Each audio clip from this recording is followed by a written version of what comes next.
House Republicans voted Wednesday night that Representative Liz Cheney should keep her post in House GOP leadership after she defended her support for impeachment as a vote of conscience during a contentious closed-door GOP conference meeting.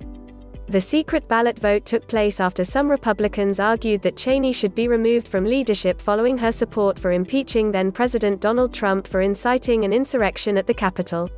In the end, however, Cheney prevailed by a wide margin. The vote was 145 to keep her in her position as House Republican Conference Chair, and 61 to remove her, plus one member who voted present, according to several people in the room. The outcome leaves the House GOP leadership structure intact and averts a major upheaval within the Republican conference, after weeks of criticism and attacks aimed at Cheney, including from some of her Republican colleagues and Trump. Earlier in the evening, Cheney defended her vote to impeach. "I won't apologize for the vote," she told the House Republican Conference, a source with knowledge of the process told CNN. Cheney told CNN on Wednesday evening that she does not regret her impeachment vote. "Absolutely not," she said when asked. The Wyoming Republican was one of a handful of House Republicans to cross party lines and vote to impeach Trump for inciting the riot at the U.S. Capitol that left 5 people dead.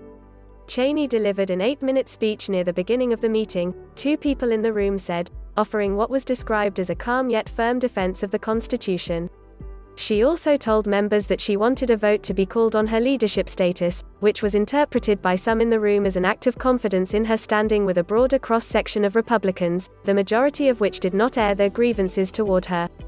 Cheney also fielded several contentious questions and comments from Trump loyalists, a person in the room said, including Representative Scott Perry of Pennsylvania, who bluntly said she aided and comforted the enemy. Representative Darrell Issa of California asked Cheney if they kept her in leadership, whether she would do it again.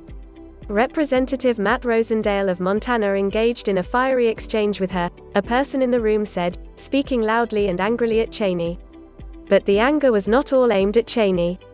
Adam Kinzinger of Illinois, who had also voted in favor of impeachment, voiced criticism of House Minority Leader Kevin McCarthy, a California Republican, during the meeting.